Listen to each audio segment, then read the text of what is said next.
وصدق رسوله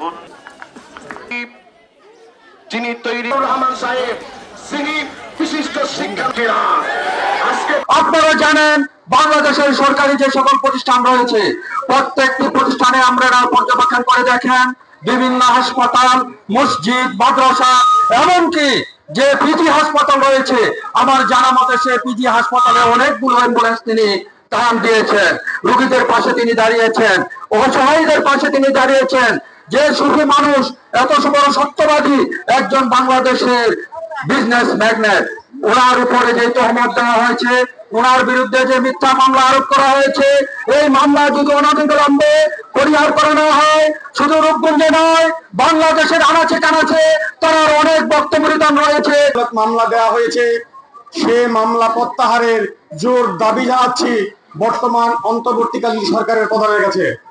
আমাদের নিবেদন, ইনি যেন সব দিক বিবেচনা করে সুন্দরভাবে বিশ্লেষণ করে এই মামলা থেকে যেন সুফি সাহেবকে করেন। জাতির সামনে ওনাকে ওনার সম্মান আবার ফিরিয়ে দিয়ে ওনাকে এই জাতির কাছে গর্ব করে গড়ে তোলা হোক। কারণ আমরা চাই উনি আদর্শবান মানুষ, আদর্শ নিয়েই বেঁচে থাকুক এবং ওনার আদর্শের ভিতরে কোনো কালি লেপন না করুক, কোনো দুষ্কৃতি যেন ভবিষ্যতে এই সুযোগ না পায়।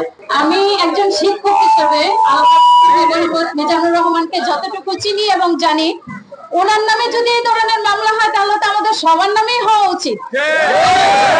এই দেশে তো আমরা কেউ নিরাপদ না। আমি শিক্ষা প্রতিষ্ঠানের একজন শিক্ষক, আমি 3 বার ওনার সাথে মিটিং করেছি।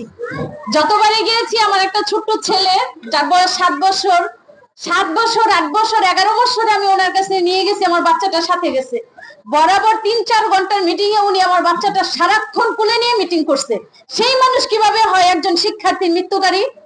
তিনি যদি হন এই মিথ্যা মামলার আসামি, তাহলে আমরা সবাই আসামি।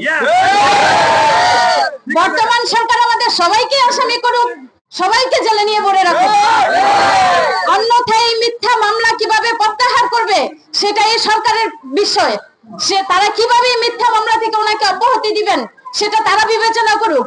আমরা অনতিবিলম্বে চাই সারা বাংলাদেশের পক্ষ থেকে মাননীয় প্রধান উপদেষ্টা, স্বরাষ্ট্র উপদেষ্টা সকলের কাছে আমাদের বিরুদ্ধে অনুরোধ, সুফি মিজানুর রহমান স্যারকে নিঃশর্ত মুক্তি দিয়ে এই জাতিকে কলঙ্ক থেকে মুক্ত করতে হবে।